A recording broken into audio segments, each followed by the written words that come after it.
What do Maddy Perez and Blair Waldorf have in common? They both practice the 48 laws of power. Specifically, Law 2, never put too much trust in friends and learn how to use your enemies. Maddy Perez is the emotional version of this law. Blair Waldorf is the social version. Let's start with Maddy. Because Maddy's betrayal is not just my friend dated my ex. Cassie was Maddy's best friend. She knew the history of her and Nate, she knew the violence, and she still went after him. That's why the betrayal feels so disgusting. Because when a stranger hurts you, it's still painful, but there's distance. They don't owe you the same kind of loyalty that a best friend since childhood does. But that's where people mess up, because knowing someone for a long time doesn't actually mean anything. It's just a social contract that we all wrote up for ourselves so we can pretend time means something. So when Cassie gets with Nate, the man is not the point. It's the betrayal of the social contract we anchor ourselves to. And that's where Law 2 is right. You should not trust people just because they're close to you. Closeness is not loyalty. History is not loyalty. Knowing each other's secrets is not loyalty. That's where Maddy shows the limit of this law. Because sure, Maddy can beat her up, but in real life, especially for women, being publicly angry will cost you even if you're right. People will take the betrayal you suffered and somehow turn your reaction into the main issue. So the real move is catching the access problem. Don't wait until someone has already used your private pain against you. Pay attention to how people act around the things you're sensitive about. If they get curious in a weird way, or if your friend is being competitive, or if someone is too comfortable joking about something that actually hurt you, that's information. Stop giving everybody the benefit of the doubt, because people are constantly telling on themselves through small things. And as Maddy herself said, when someone shows you who they are, believe them. Now, Blair Waldorf is different because Blair doesn't wait to be betrayed. She treats friendships like politics. Serena is her best friend, her sister, her rival, her biggest insecurity, and her favorite person to punish.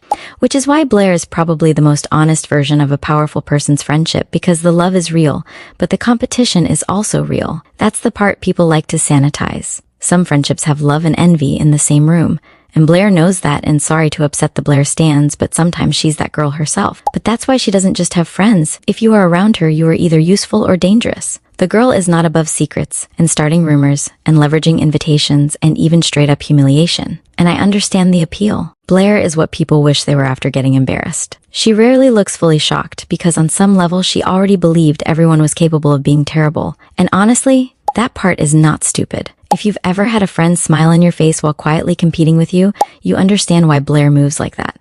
It's not irrational to notice when a friendship has power inside it, and it's not irrational to know that closeness can turn into leverage. But Blair's problem is that she takes the law too far. She understands the danger of friendship, but she doesn't understand the value of trust. So instead of having an inner circle, she has a court. A court performs loyalty because they want access. An inner circle protects you even when there's nothing to gain. And that's where the research actually makes Law 2 more interesting. There was a study published in the Proceedings of the National Academy of Sciences that looked at the networking patterns of high-achieving executives, and it found that men and women didn't rise the same way. For men, having a big, wide network was enough. But for women, that setup by itself didn't work the same way.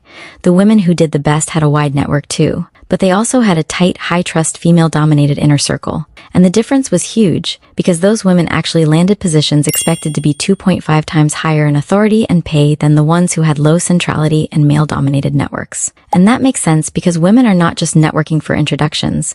A lot of the time they are networking for information. Men already get handed through private rooms we were historically kept out of. So I get why Robert Greene says don't put too much trust in friends. But the mastermind version people sell online is stupid to me, especially for women. The point is to stop treating every close person like they automatically deserve full access to you. Maddy is what happens when you are on the receiving end of Law 2, because you think time means loyalty, and Blair is what happens when you understand Law 2 and start treating every relationship like a threat.